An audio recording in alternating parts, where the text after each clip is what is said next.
Want to change the world? Start off by making your bed.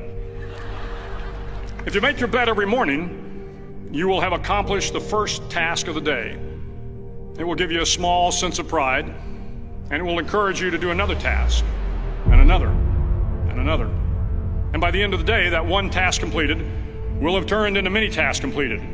Making your bed will also reinforce the fact that the little things in life matter. If you can't do the little things right, you'll never be able to do the big things right.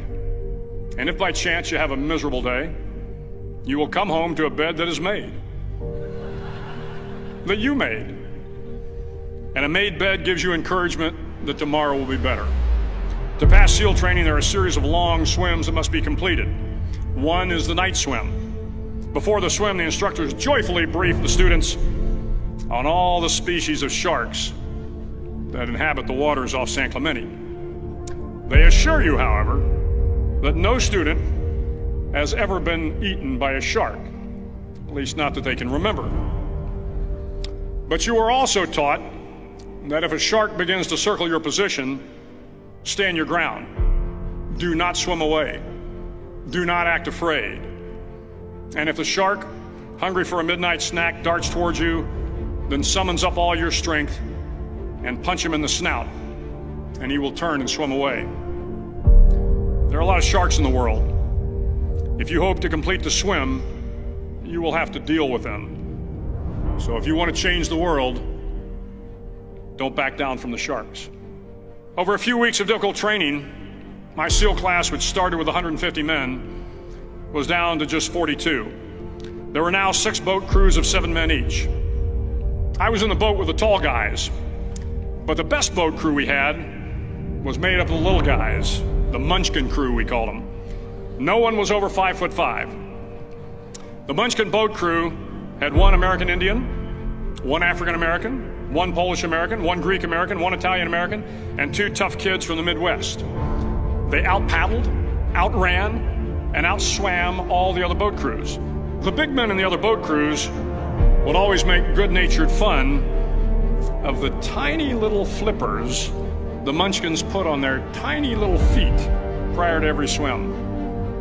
But somehow these little guys from every corner of the nation and the world always had the last laugh, swimming faster than everyone and reaching the shore long before the rest of us.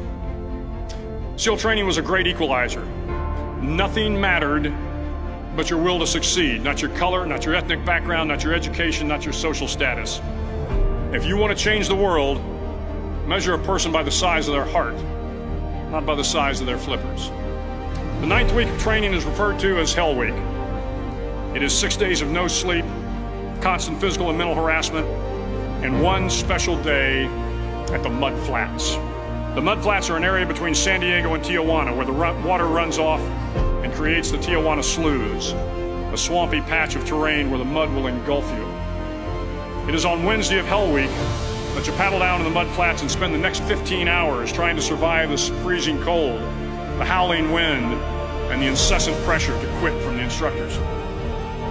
As the sun began to set that Wednesday evening, my training class, having committed some egregious infraction to rules, was ordered into the mud. The mud consumed each man till there was nothing visible but our heads. The instructors told us we could leave the mud if only 5 men would quit. Only 5 men, just 5 men, and we could get out of the oppressive cold. Looking around the mud flat, it was apparent that some students were about to give up. It was still over 8 hours till the sun came up. 8 more hours of bone-chilling cold. The chattering teeth and the shivering moans of the trainees were so loud, it was hard to hear anything. And then one voice began to echo through the night. One voice raised in song.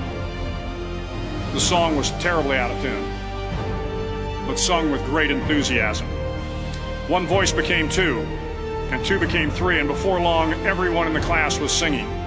The instructors threatened us with more time in the mud if we kept up the singing, but the singing persisted, and somehow the mud seemed a little warmer, and the wind a little tamer, and the dawn not so far away.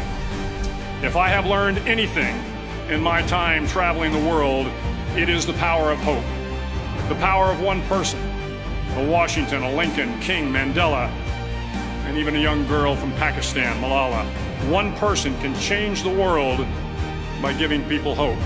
So if you want to change the world, start each day with a task completed. Find someone to help you through life. Respect everyone. Know that life is not fair and that you will fail often.